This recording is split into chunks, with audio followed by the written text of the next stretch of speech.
I am getting really sick of video games feeling like homework. I don't want to have to log in every day. I don't want to protect a streak or complete 3 daily challenges or clear a weekly checklist on every single game I'm playing, or study build guides, or manage 7 currencies, or grind through a battle pass before it expires. I already got enough going on in my day-to-day life, and I'm sure you do too. Gaming was supposed to be a break from this. But modern games don't care whether you're having fun. They care whether you're clocked in. They want you checking the store, claiming rewards, progressing through the season, and keeping up with endless schedules of updates. And the second you stop, the game reminds you that you're about to lose everything. Limited time rewards, rotating items, seasonal events, challenges that are gonna disappear tomorrow. Modern games don't just want your attention anymore, they demand your attendance. And somewhere underneath the menus, the currencies, the notifications, the progression tracks, and all the roadmaps, there's still an actual game in there sometimes. But more and more often, it feels like you have a complete shift before you're allowed to enjoy it. A battle pass is kind of homework that you're paying for. An open world map is becoming a job board, and a live service roadmap is a promise that the game might become worth your time playing later down the line. And when the reward for playing is finally being allowed to stop playing, something has gone horribly wrong there. And to some extent, just speaking personally here, I kind of already treat games a little bit like work. I record, I review, I do research for them, and I make videos about them. So maybe I'm a little bit more biased. So when I finally sit down to play something for myself, the last thing I want is another one handing me a list of jobs to do. Sometimes I'll open a game that I genuinely want to play, and I'll see 6 notifications, 3 unfinished challenges, and an event that's ending in 2 days, and that's just when I immediately close it and sometimes uninstall it. Not necessarily because the game is bad, but because I'm already tired before I even started playing. Video games used to be where we went when work was finished. Now games themselves are starting to feel more and more like work. And there definitely was a lot of old games that did waste your time. Old role-playing games could be brutally repetitive back in the day. MMOs have been sending players out to collect 12 animal parts for decades, usually from creatures that somehow refuse to drop the animal part clearly attached to their body. Grinding is not something new in gaming. Repetition is definitely not something new in gaming, and publishers trying to make money sure as fuck is not something new in gaming. But grinding because you enjoy a game is different from grinding because the reward expires tomorrow. Playing all weekend because you can't put something down is much different from logging in because you're scared of falling behind. There's a difference between choosing to grind and being managed by a progression system, and that's where the change has occurred. Modern games are increasingly designed around obligation to you, the player, making you need to play it. The goal is not simply to make something enjoyable that you choose to return. The goal is to build your routine around the game. Games used to compete for your attention by trying to be fun, and now they compete by trying to become part of your habits. And these habits are increasingly becoming easier to monetize. The most important word in gaming isn't fun anymore. Now the word is retention. Publishers want to know whether you're coming back every day. They want to know how many hours you played this week and whether you completed the season, visited the store, or have been purchasing those sweet, sweet bundles. The game is no longer being judged by how many people bought it, it's judged by how many people are still living inside of the game. Once retention becomes the priority, the entire structure of the game has changed. A satisfying ending becomes dangerous because endings give people permission to leave. A completed progression system becomes dangerous because players can feel like they might have finished the grind. And permanent rewards create far less urgency because people know they can come back and get them later at their own time. And from a player's perspective, finishing a game can feel incredibly satisfying.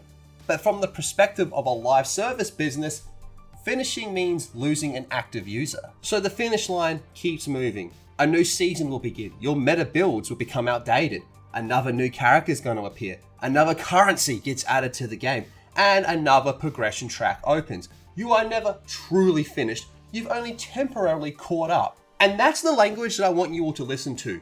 Caught up. The same way you catch up on emails, on your paperwork, get caught up on your housework. Gaming should not feel like something that you are constantly behind on, but that's exactly what many of these systems are designed to create. Fortnite wants you keeping up with the current season. Call of Duty wants you progressing through the latest battle pass. And games like Destiny want you to be aware of resets, new activities, and whether new gear is currently worth chasing at the moment. Every game wants to be your main game. They no longer want to make what is going to be your favorite game. They want to make the only game that you have time to play. And nothing represents this better than the Battle Pass system. You pay money for access to rewards, but paying doesn't give you the rewards, it gives you permission to work for them, and a permission that in most games expires. Granted, there are some games that have permanent Battle Passes, but for the most part, they're timed exclusive rewards. So imagine buying a t-shirt and being told you need to wear it for 60 hours before the shop allows you to keep the sleeves or something. That would be absurd anywhere else, right? But in gaming, this has become normalized. The system works because it combines several pressures. You've already spent the money, so you want to get the value out of it. The rewards are limited, so when you miss out, it feels permanent. And your progress is always visible, so every unfinished level feels wasted. And at first, it seems relatively harmless. You're playing the game anyway, so why not earn some extra rewards? And then you miss a week. Now the game turns your free time into a math problem. How many levels are left? How many hours will it take? And can you finish it before the deadline? And then you have to ask that question. Would it just be easier to buy the remaining tiers? And then suddenly, you're scheduling your weekend around a product that you've already paid for. You're no longer asking yourself questions like, what would I want to play tonight? Instead, you're asking, which game has the closest deadline? And that is where it feels like work. And the Battle Pass is just the timesheet. Your entire point of paying for entertainment is that it should serve you. And now, you are being forced to serve it. One of the most irritating parts of modern gaming is that a game can now launch unfinished, but for some reason the store is always ready. Servers can struggle, performance can be unstable, the content can be shit, to put it frank, and yet there can be features missing as well, but somehow the shop will still have rotating bundles, several currencies, and a perfectly functional countdown clock. Funny how that always seems to be the case, doesn't it? And this game could need another few seasons of updates before it gets to a relatively decent state. And yet the monetization was ready for launch on day one. And then there's a roadmap that appears. Season 1 will improve the progression. Season 2 will expand the game. Season 3 will feature game modes expected at launch. Roadmaps? Definitely, yeah, sure, they can be useful. They tell players what support is coming and give communities something to anticipate. But they also become shields from protecting unfinished products. Oh look, this game is disappointing now, but the roadmap is good. The endgame is empty now, but there's more content coming. This feature is missing here, but it's been acknowledged. Players are now no longer buying complete experiences. They're buying promises. Then they remain invested because they want to see whether these promises are eventually fulfilled. And communities become built around waiting. Waiting for updates, waiting for fixes, waiting for content, waiting for the game to become fun. And sometimes this can work. Some games recover and become dramatically better, but we have become far too comfortable with the idea that a game can sell potential instead of quality. A game should not need a 2-year redemption arc before we're allowed to judge it. I don't need a roadmap explaining why the game might be good next year. I need a reason to play the game that I paid for today. And these monetization deadlines are only one way that games have manufactured obligation. Even when nothing is expiring, they can bury the fun underneath administration, for example. Open worlds are supposed to represent freedom. Go anywhere, choose your own path, leave the road, see what you discover. But many modern open worlds don't feel like places waiting to be explored. They feel like task management systems. You open the map and it just explodes with icons. Enemy camps, towers, collectibles, contracts, treasures, races, resource locations, random people who need the legendary hero to walk down the road and pick up a flower. The map is not inviting exploration, it's distributing its labor. You don't wonder what's over the next hill because the map has already told you. There's a camp, 2 collectibles, and some crafting material, whatever it is. so you move on to the next marker. Now, Ubisoft did not invent every open world checklist, but the style became recognizable for a reason. Climb the tower, reveal the map, clear the camp, collect the item, repeat in the next region. And when one game does it, yeah sure, it can be fun, but when every major release starts doing it, this is where it becomes a chore. And then they add the completion percentage to make it even worse. You'll clear an area and it will say 83% done. Now the remaining 13% is going to annoy you. Not because the content looks exciting, but it just looks like you're leaving it unfinished. Oh, and then we have the many currencies that can be in any one given game.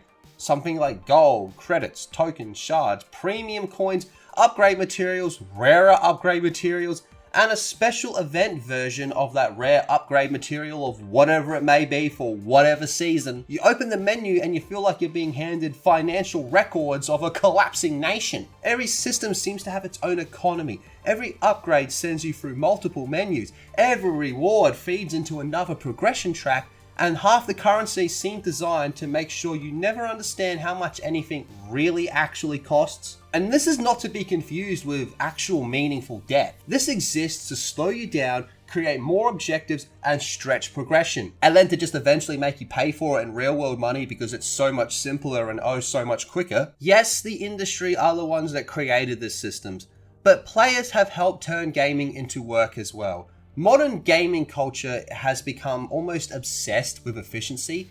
What's the strongest build? What's the fastest leveling method? Which weapon does the highest damage? What's the best farming route? And how do you finish the pass as quickly as possible? And to be totally fair and transparent, I am guilty for each and every single one of those things myself. But when a new game releases, within only a few hours, we have tier lists, build guides, and video explaining 10 mistakes that will destroy your playthrough before you have even pressed the start button. Instead of entering a world and experimenting, we are instead researching it. We approach games like they're exams. And I do understand why. When a game demands hundreds of hours, nobody wants to discover at the 40-hour mark that they've made the wrong choice. When upgrades require scarce resources, nobody wants to waste them. When competitive communities expect everyone to follow the meta, nobody wants to be blamed for using the wrong character. And unfortunately, this is leading to punishing experimentation, so players are just searching for the correct answer instantly. But when you already know the correct answer, part of the game is already dead. You're not choosing the weapon that looks interesting, you're choosing the one that just clears their area faster. You aren't exploring the world because you're curious. You're following an optimal route that somebody has already calculated in autistic detail. And instead of truly creating your own character, you're assembling what is essentially a recommended build. Another thing that we have to talk about is we also have access to more games than any person could ever realistically play. And instead of accepting that, we treat the backlog like work we are failing to complete. Again, something else I am completely 100% guilty of. You finish one game and then you're immediately thinking about the 15 others that you have waiting. You start a large RPG and calculate how many smaller games you could finish in the same amount of time. You scroll through hundreds of options, become overwhelmed, and end up playing nothing. And that's when a very dangerous word appears in your head. Should. I should finish this game. I should clear this map. I should replay this classic. I should be ready for this sequel. And this is when gaming starts to feel both like work and like a university chore. There is no final exam. You don't receive a better grade for completing every single major release. But we've somehow turned this hobby into another measure of productivity. How many games did you finish this year? How many achievements have you earned? How high is your current rank this season? Now, the obvious response that you will hear online when you say this is that games haven't really changed. You have. You're older. You have more responsibilities and less free time. And unfortunately, there is some truth to that. A 10-hour grind feels different when you're an adult and you're trying to find just a few extra hours at the end of the day. But age did not invent expiring battle passes. It did not invent seasonal resets or login streaks or rotating stores or limited time rewards. And definitely older games had repetition, but much of their content was still there when you returned. You could stop for a month. The game didn't punish you for having another interest. Grinding in games is not necessarily the problem here, it's the expiry date. A difficult boss can take hours to beat sometimes. and a rare item can require dozens of attempts to get. A fighting game can take years to master, but those activities are driven by you, the player. A good grind keeps you playing because the process is satisfying. A bad grind is one that keeps you playing because stopping has consequences that will affect you. And that is the difference between motivation and manipulation. And here's the truth about all this: not every game needs to become a lifestyle. Not every multiplayer game needs tens of years of seasons. Not every progression system needs infinite levels. Not every successful release needs to become a platform. Sometimes a video game can simply just be a video game. It can provide 20 excellent hours. It can tell a complete story. It can reach an ending. It can have solid gameplay. And it can let you put down the controller feeling satisfied. And then you can go and play something else. And there is value in that. There is value in being able to finish a game and move on. Endings give the experiences a complete shape. They allow you to remember the journey as a complete experience when the credits are rolling, and that experience ends before you begin to resent it. Some of the most memorable games ever made are memorable because they knew when to stop. A game does not become more valuable simply because it consumes more time. One unforgettable 20-hour experience can mean more than 1,000 hours spent in maintaining an account. And just because a game has a never-ending loop does not mean it's necessarily a successful game. A game can be successful because players have remembered it after they're done with it. And that is why straightforward games now feel so refreshing. You press the start button, the game begins. You're not popped up with a buy the battle pass. There's no daily reward. There's no store notification. You don't see a countdown in the top right corner. A game like Doom does not need daily challenges to make its weapons feel satisfying. Resident Evil does not need a battle pass to make its campaign replayable. Games like Witcher 3 and Elden Ring can consume hundreds of hours without punishing you for missing a day. And these games can be long. They can be very demanding, and they definitely contain repetition, but they let the player set the terms. They give you the freedom to play badly, the freedom to play slowly, and most importantly, the freedom to stop. Video games need to go back to being toys again, and let me explain this one. I don't mean they need to become shallow or childish. I mean they need to remember what playing actually is. It's voluntary. It's curiosity. It's something because the act itself is enjoyable. You can experiment, make mistakes. You can stop when you've had enough. You return when you want more. And this is something that modern gaming is increasingly interfering with. They try to tell you when to play. They tell you what's sufficient. They tell you that big reward at the end will be disappearing soon, so you better hurry up. And they definitely let you know how far behind you are. They have a whole menu system to show you that. And this is also a reminder that if you were to stop right now, you're wasting time. That is not player freedom, that's player scheduling. So we're not necessarily tired of gaming, we're tired of being managed by these games. Tired of the endless menus, the endless currencies, the temporary rewards. Tired of hearing that the real game begins after 30-hour mark. Tired of being sold rewards we still need to earn. Tired of stores receiving better support than the actual game that they're attached to. Tired of every new release acting as though it deserves to be the center of our lives. I don't need another forever game. I need a game that's worth playing right now. A game confident enough to finish and let me leave. A game that won't punish me for having other interests or a daily life or other games to play. A game that understands that my free time is not an infinite resource waiting to be extracted. Now with that said, I do think it's admirable that a lot more games are starting to let battle passes remain available after a whole season ends. Now this does give players the ability to progress at their own pace, but what's more important is giving players complete experiences. Give games that have a good ending, and that doesn't necessarily mean it have to be a story ending, but just a natural point to stop playing the game. Trust that players will return if the game is worth returning to, because the best games don't need to remind you they exist. You think about them when you're not playing them. You remember that a boss you just could not defeat, or a story moment that stayed with you, or you just think in your head of a different build that you could use in a completely different game.